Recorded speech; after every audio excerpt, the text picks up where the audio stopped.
Hər vaxtınız xeyir, Obyektiv efirdədir. 2025-ci il Əmək və Əhalinin Sosial Müdafiəsi Nazirliyi üçün geniş miqyaslı islahatlarla vətəndaşlara yaxın, daha əlçatan xidmətlərin tətbiqi ilə yadda qaldı. Bugün dövlətin sosial sahədə həyata keçirdiyi tədbirlərin insan həyatında yaratdığı dəyişiklikləri, formalaşan yeni imkanları və uzunmüddətli təsirləri pensiyaçıdan tutmuş vətən müharibəsi qazilərinə, azad edilmiş ərazilərdə əmək həyatına qayıdan insanlara qədər obyektiv əhatə etməyə çalışacağıq. Mövzumuz aktuallığı, hər birimizi düşündürən tərəfləri ilə seçilir, sosial xidmətlərdən yararlanan müxtəlif kateqoriyadan olan şəxslərin, xüsusilə də pensiyaçıların bu mövzuya marağına əminik. Bu barədə az sonra. İndi isə ilin yekunlaşdığı dövrdə sosial inklüzivlik sahəsində aparıcı rol oynayan, həmin kateqoriyaya aid şəxslərin işıqlı və istedadlı tərəflərini cəmiyyətə təqdim edən Dost İnklüziv İnkişaf və Yaradıcılıq Mərkəzinin yaradıcı mühitini eyni zamanda növbəti konsertə hazırlıq prosesini əks etdirən sujetlə tanış olaq.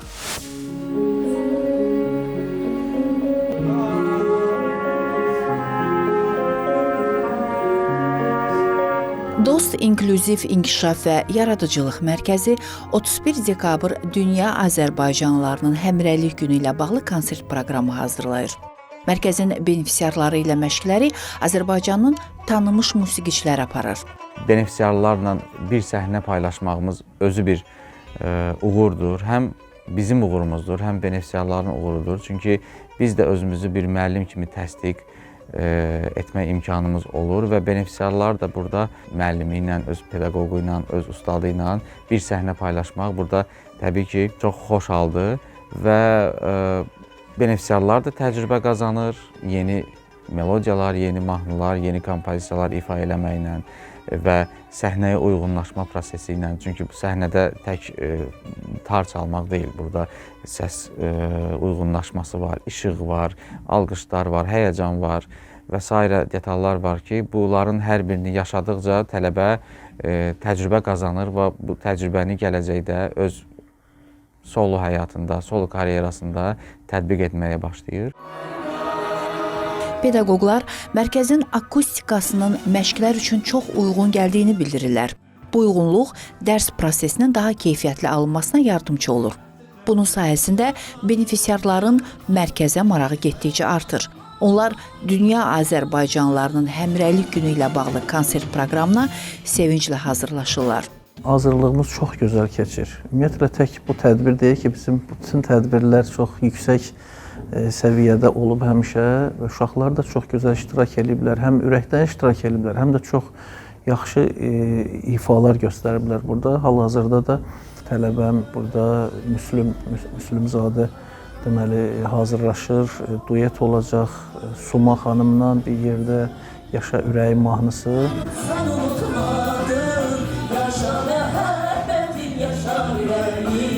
Pedaqoqlar öz yetirmələrinin konsertdə böyük uğurla çıxış edəcəklərinə tam əmindirlər. Onlar benefisiarlarla hər bir detalın üzərində xüsusi həssaslıqla işləyir, musiqi nömrələrini dönə-dönə məşq edirlər. Bəli, həftə sosial hadisələrlə zəngindir. Uşaq Paralimpiya oyunlarından az təminatlı ailələr üçün nəzərdə tutulmuş yardıma qədər ən son məlumatları Dost TV ilə birbaşa bağlantıda həmkarım Əsmər Nəcməddin qızı bizə obyektiv çatdıracaq. Salam xanım, hər vaxtınız xeyir olsun. Dost TV-nin studiyasından salamlayıram hər birinizi. Həftənin əsas xəbərləri ilə qarşınızdayıq, keçid eləyək təfərrüatlara.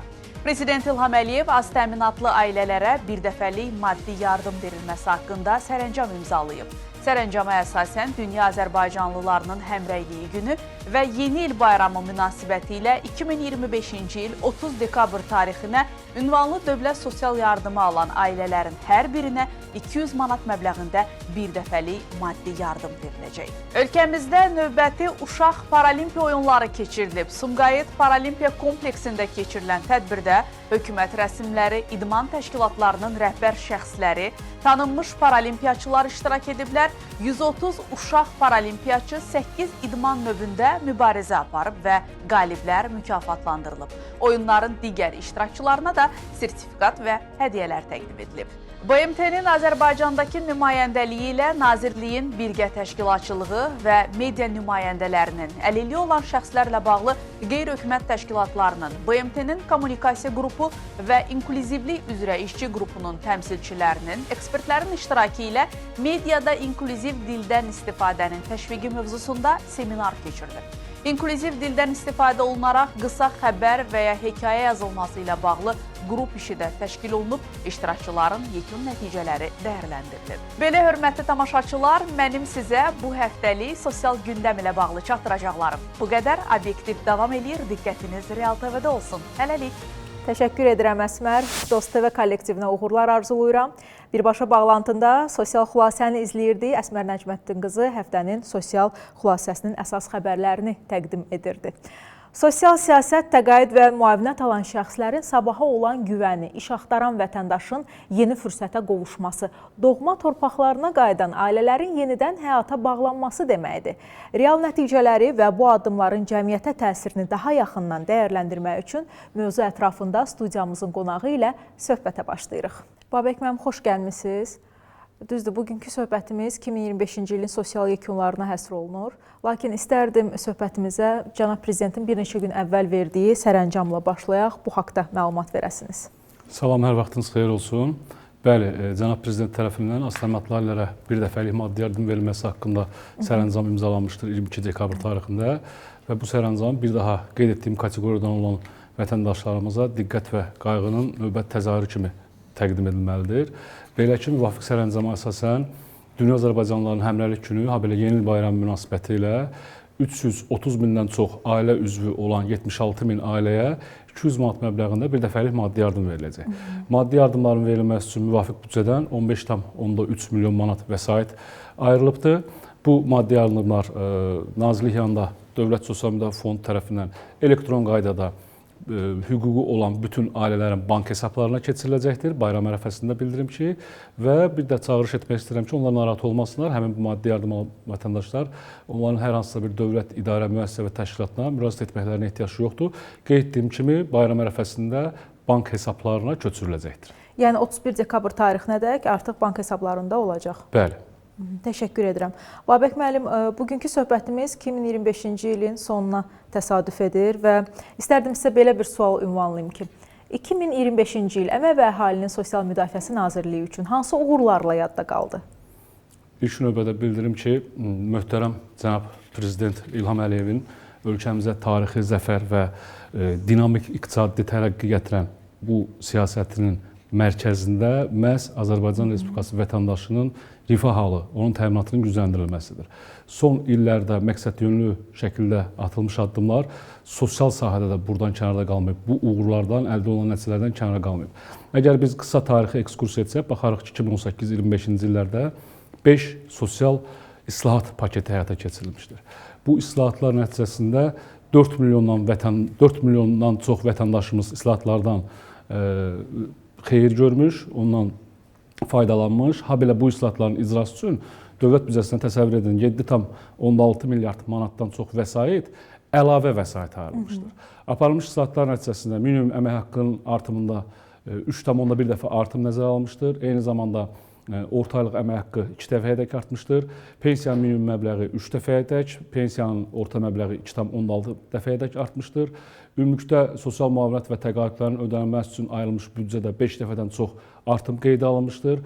Habelə ünvanlı dövlət sosial yardımının orta aylıq məbləği 2,4 dəfə artaraq hazırki tarixdə orta aylıq 425 manata çatdırılmışdır. Əlavə olaraq əmək müqavilələrinin sayında da ciddi artım, 45%lik artım olaraq 1,9 milyon çatmışdır. Bu islahatların nəticəsidir. 2025-ci ilə məhz qayıtsaqsa, bəli, 2025-ci ilə də sonuncu 5-ci sosial islahat paketi həyata keçirilibdir. Bu islahat paketi çərçivəsində cari ilin əvvəlindən minimum əmək haqqı artırılaraq 400 manata çatdırılmışdır. Bilirsiniz, vahid tarif cədvəli ilə əmək haqqı alan işçilərin əmək haqqısı məhz minimum əmək haqqına bağlı olduğundan o artım həmin tarif cədvəli üzrə əmək haqqı alan 700 mindən çox vətəndaşımızın əmək haqqısının artımına səbəb olmuşdur. Əlavə olaraq pensiyanın minimum məbləği artırılaraq 320 manata çatdırılmışdır. Əlavə olaraq cari ilin əvvəlində ötən ilin ortalıq əmək haqqının artım faizinə uyğun olaraq əmək pensiyaları 8,1% indeksləşdirilmişdir. Cari ilin iyul ayında birindən etibarən islahatın növbəti addım atılmış, sosial müavinət və təqaüdlər artırılmışdır. Orta hesabla 15%. Sevindirici haldır ki, və burada xüsusi qeyd olmalıdır ki, artımlar bütün şəhid ailələrimizi, müharibə səbəbindən əlilliyi olan vətəndaşlarımızı ən ağır formada, yəni orqanizm funksiyalarının 81-100% itirilməsi ilə olan əlilliyi olan vətəndaşlarımızın, gözdən əlilliyi olan vətəndaşlarımızın təqaüdü, ağır əlilliyi, sağlam imkanları məhdud, yəni 18 yaşına dək əlilliyi olan uşaqlar, habelə 81-100% orqanizm funksiyalarını itirmiş şəxslərə qulluq edən şəxslərin təqaüdü ki, bunlar da kifayət qədər həssas kateqoriyadır. Bu artımlar qeyd etməliyəm ki, bütün addım Nazirliyin xidmətlərinin elektronlaşması sahəsində bizim əldə etdiyimiz uğurlardan biri də Cənab Prezidentin müvafiq sərəncam və tapşırıqlarını dərhal icra etməkdir. Sərəncamlar imzalanan kimi Dövlət Sosial Müdafiə Fondu tərəfindən vətəndaşlarımıza ödənişlər vətəndaşın heç bir müraciəti qeydə alınmadan dərhal onun bank hesabına keçirilir. İslahatın sonuncusu xatirinizdə sentyabr ayında tələbə təqaüdlərinin artırıldı. Bununla da 5-ci sosial islahat paketi başa çatdı. Amma ümumilikdə biz Nazirliyimizin fəaliyyət istiqamətlərinə baxsaq, Nazirliyin əsas fəaliyyət istiqamətlərindən biridir ki, aktiv məşğulluq tədbirlərinə vətəndaşlarımızın cəlb etməyidir. Bu il rekord sayda 530 mindən çox vətəndaşımız Nazirliyin tabeliyində Dövlət Məşğulluq Agentliyi tərəfindən təqdim edilən müxtəlif proqramlara cəlb olunublar.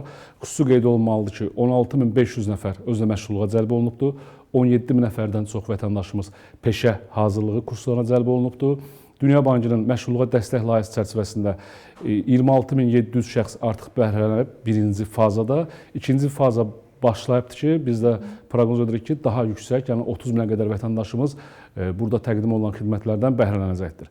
Yeni elektron xidmətlər yaradılıb, vətəndaşlarımızın istifadəsinə verilib, əmək və məşğulluq alt sisteminin funksionallığı artırılıbdır. İlk dəfə olaraq ölkəmizdə Türk Dünyası dövlətlərinin Əmək, Sosial və Əmək, Məşğulluq və Sosial Müdafiə Nazirlərinin birinci toplantısı keçirilibdir.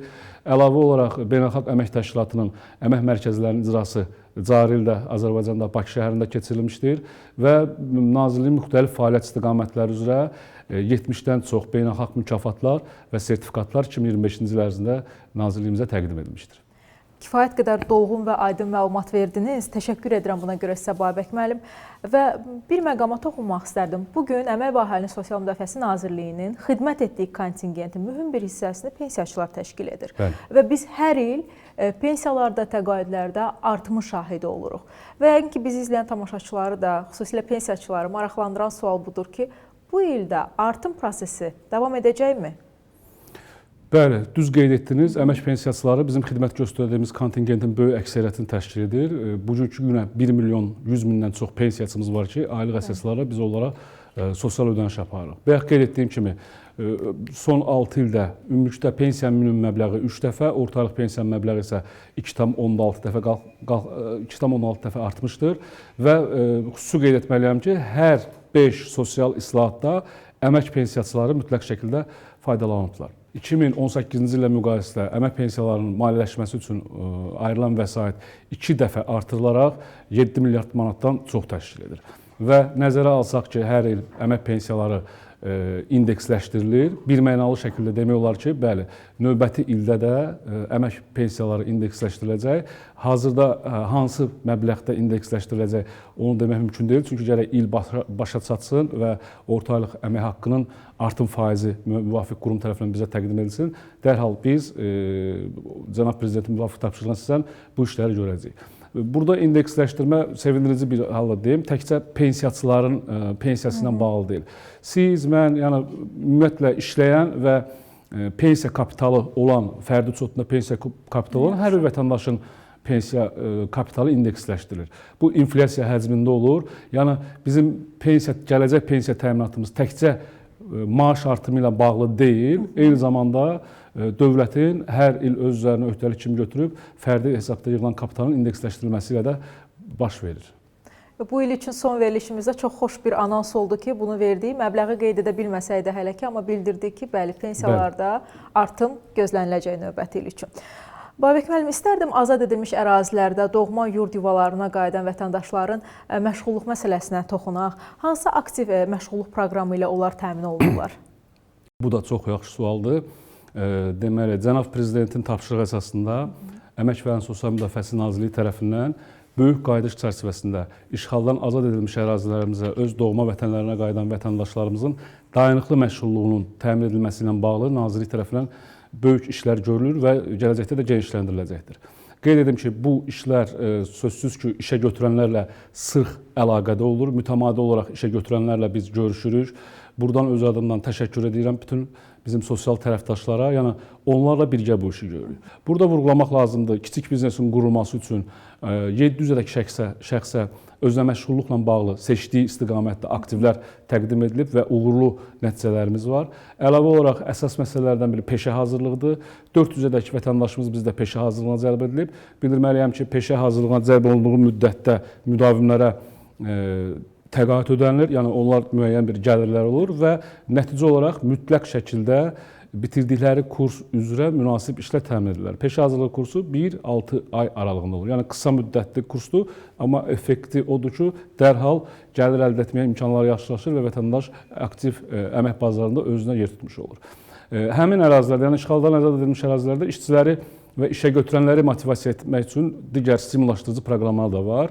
Deməli, ixtisaslı kadrlar qayıdıb həmin ərazidə işlədikdə onlara bir dəfəlik 600 manat məbləğində müavinət verilir.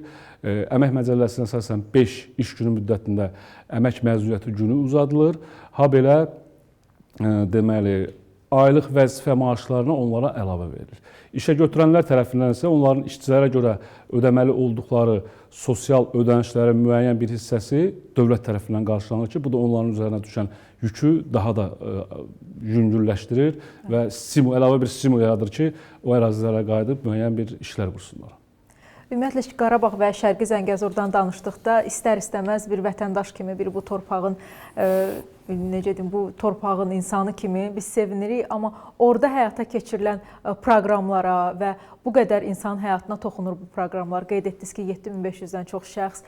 Bu barədə danışanda və rəqəmləri, nəticələri gördükdə isə bu sevincimiz 2 qat, 3 qat artır və ümid edirik ki, gələcəkdə həm rəqəmlərdə biz artımın şahidi olacağıq, eyni zamanda bu məşğulluq proqramları daha geniş vüsət alacaq. Babək müəllim, elə Qarabağ və Şərqi Zəngəzurdan söhbət düşmüşkən, istərdim orada qurulan DOST infrastrukturu məsələsinə də toxunaq. Çünki ölkəmizdə DOST şəbəkələri genişlənir. Gəlin öncədən başlayaq, bir tarixi arayış verək ki, ölkəmizdə nə qədər DOST mərkəzi var və növbəti illərdə yeni DOST mərkəzlərinin açılışı nəzərdə tutulurmu? Yaxşı sualdır. İlk növbədə bildirilməlidir ki, DOST konsepsiyası birinci vitse-prezident Mehriban xanım Əliyevanın təşəbbüsü ilə başlayıbdır və həmin konsepsiya çərçivəsində Nazirlik tərəfindən göstərilən 160 xidmət vətəndaşlarımıza tam şəffaf, əlçatan, müasir şəraitdə təqdim edilir. 2019-cu ildən etibarən cənab prezidentin fərmanlarına əsasən 7 DOST mərkəzi yaradılıbdır, 1 Smart DOST məntəqəmiz var, 1 DOST filialı, ha belə 2 DOST məntəqəsi fəaliyyət göstərir.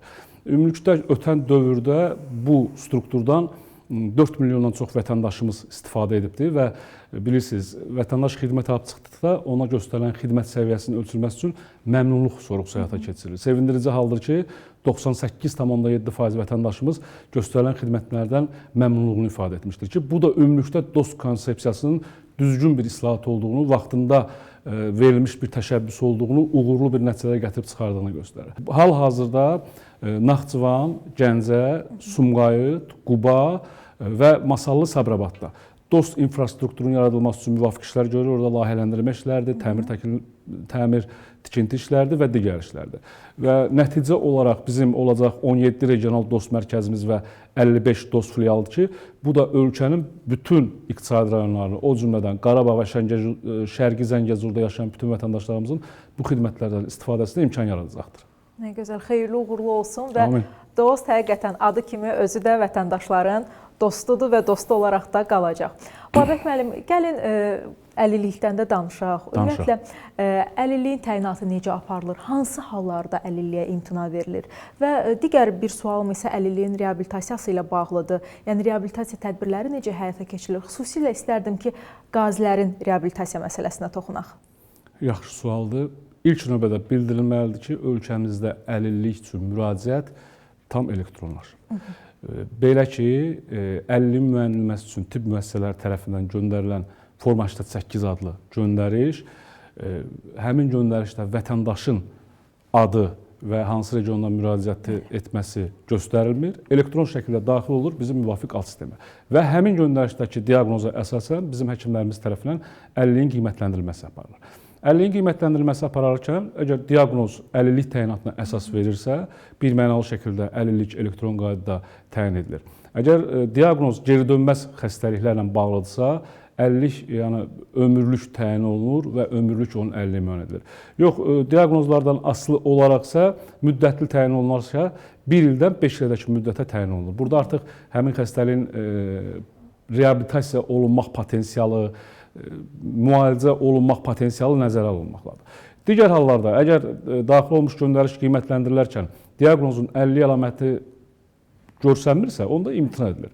Burada bir apellyasiya institutu da var. Yəni, əgər vətəndaş verilmiş qərardan narazıdırsa, elektron şəkildə müraciət edib, Nazirlik tabeliyində Dövlət Tibbi Sosial Ekspertiza və Reabilitasiya Agentliyinə müəyyən edə bilər.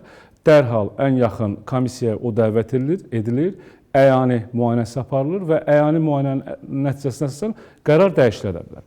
Yox, düşmürsə birmənalı şəkildə diaqnoz əlilliyə təyin etmir, qərarı qəbul edilir və vətəndaşa bu barədə bildirilir. Dövlət Tibbi Sosial Ekspertiza və Reabilitasiya Agentliyi tərəfindən şəxsə əlillik təyin olunan kimi dərhal həmin şəxsin müalicə potensialı, reabilitasiya potensialı nəzərə almaqla fərdi reabilitasiya planı tərtib edilir. Artıq fərdi reabilitasiya planında biz bu şəxsi yenidən necə sağalda bilərik və yaxud bərpa prosesinə necə cəlb edə bilərik, bunlar hamısı addım və addım görsənir. Babək müəllim, istərdim sonda Nazirliyin 2026-cı il üçün hədəfləri məsələsinə də toxunaq. Əmək və Əhalinin Sosial Müdafiəsi Nazirliyinin 2026-cı il üçün hədəfləri hansılardır? İlk öncə mən hesab edirəm ki, elə cənab prezidentin tapşırığına əsasən böyük qayıdış çərçivəsində işğaldan azad olunmuş ərazilərimizə qayıdan bizim vətəndaşlarımızın dayanıqlı məşğulluq tədbirlərinə cəlb edilməsi, dayanıqlı məşğulluğun təmin edilməsi üçün görülən işlər davam etdiriləcək və daha da genişləndiriləcəkdir. Bu bizim ən ilk hesab edirəm ki, hədəfimizdir. Yenə də söhbətimizdə danışdığımız kimi dost şəbəkəsinin genişləndirilməsi, bu vətəndaşlarımıza 160-dan çox xidmətin bir pəncərədən tam şəffaf halda əldə etməsinə səbəb olur. Şəbəkənin genişləndirilməsi. Post müharibə dövründə bilirsiniz, cənab prezidentin müvafiq tapşırığına əsasən şəhid ailələrinə, müharibə əllərinə böyük sosial dəstək proqramları həyata keçirilir. Hesab edirəm ki, onlar da davam etdiriləcəkdir. Əlavə olaraq yeni innovativ tətbiqlər, innovativ həllərin tətbiqi, rəqəmsalların genişləndirilməsi, yeni xidmətlərin vətəndaşlarımıza təqdim edilməsi, həssas qruplarla bağlı yeni inklüziv layihələrin həyata keçirilməsi. Mən hesab edirəm ki, bu istiqamətdə atılacaq addımlar bizim 2026-cı ildə olan ən böyük hədəflərimizdir. Təşəkkür edirəm Babək müəllim. Bugün gəldiniz, studiyamızın qonağı oldunuz və 2025-ci ilin yekunlarına dair ətraflı məlumat verdiniz. Sizə işlərinizdə, fəaliyyətinizdə və Nazirliyin 2026-cı il üçün hədəflərinin yerinə yetirilməsində uğurlar arzulayıram. Qonağımız Əmək və Əhalinin Sosial Müdafiəsi Nazirliyinin Sosial Təminat Siyasəti şöbəsinin müdiri Babək Hüseynova idi. Bizdən və 2025-ci ilin yekunlarından bu qədər. İzlədiyiniz üçün təşəkkür edirik. Görüşmək ümidi ilə hələlik realda qalın.